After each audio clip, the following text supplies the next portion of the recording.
Hello everyone, welcome back to another YouTube video. Today we're talking about the latest Minecraft Snapshot 25W16A, which drops some big upgrades to the leashes. Yep, finally some functionality that actually makes sense, This is Snapshot added a few changes overall, but I don't wanna bore you. My main goal in this video is the leash and how it could actually be useful. So I'll skip stuff like clouds now render on the horizon or Elytra's physics are different. You can read the full change like on Minecraft's website if that's your thing. Anyway, back to the leash. The first thing that grabbed my attention was, oh boy, it's thick.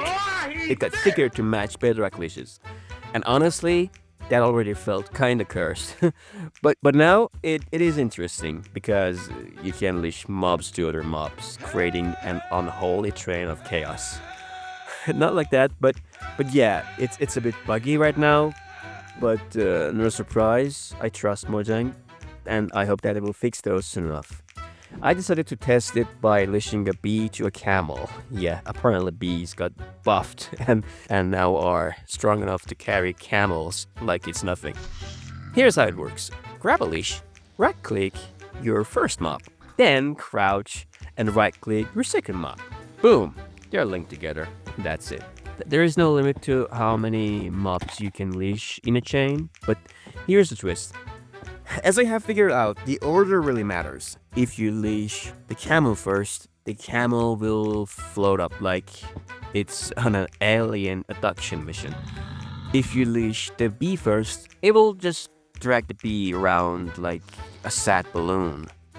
So make sure to set the hierarchy right, otherwise physics get confused. They don't bounce all over the place midair like before. It feels way more stable now. Less I'm glitching into another dimension sort of thing. And now, with leash trains, you can transport entire villages, just like, stealing a whole population with a couple of boats and some string. Sounds like something historical, but hey, this is Minecraft, and we are not trying to get demonetized. So yeah, enjoy making your villager farms without the feeling of guilty to make them work forever. And oh yeah, you can leash happy ghasts too. Mojang themselves mentioned that, so naturally I thought, can we fly with them? Like, ride boats while ghasts pull us across the sky? Well, no.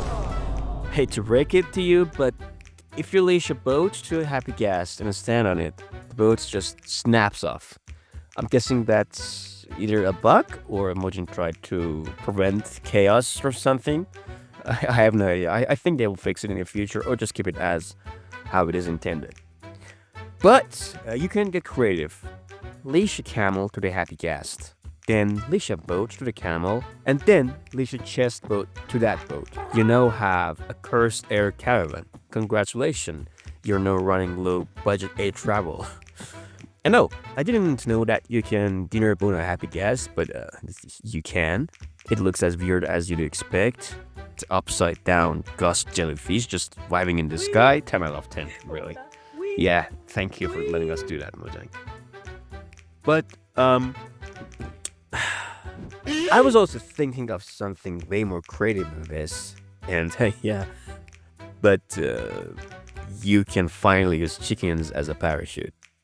Yeah, that's the thing now. Just leash a chicken to a pig or something else, because you can simply just, grab a leash and try to fall down. You'll just die instantly, unless you have feather falling or something like that. But I have figured out something. Just leash a chicken to a pig or something else, and then the chicken becomes the pig's personal air brake. Who needs potions of slow falling when you have poultry? With this mechanic, you can simply, just get a saddle and sit on a pig, and then voila, you have a parachute that just forces the chicken to prevent you from dying or something. But yeah. Now for my favorite idea, snow golem aircrafts. Yeah, it definitely sounds stupid. Always wanted bomber planes in Minecraft. Well, all we got is a sad blimp, but if you leash to, or a happy blimp in that case. But if you leash a snow golem or 10 to a happy ghast, you basically get a low budget flying snowball cannon. You can also sit them in boats and then leash the boat to the happy gas. And now you have an airborne snowball turret that doesn't accidentally shoot itself. Oh, tactical warfare in Minecraft. And you already know that this doesn't have any purpose because snow golems and snowballs do not deal any damage. They just knock the mobs off. If you want to just bother them when you're flying, if you want to annoy them, there you have it. You can finally do that without any limits. There are still plenty of bugs, like how you cannot leash multiple chest boats, because once you do that, it just opens all of the containers at once. Or weird glitches. If you stand on a leashed boat, you'll just get glitched out. But hey, it's a fresh snapshot, so bugs are part of the deal. Yeah, there's many things you can experience with this, and I also didn't mention you can simply just make the transportation much more easier. Thanks for watching. If you like this video, make sure to like, subscribe, comment your weirdest mob leash combos below, and stay tuned for more, because I'm definitely going to find more cursed uses for this mechanic. Thanks for watching, have a great time, and make sure to subscribe. Thank you!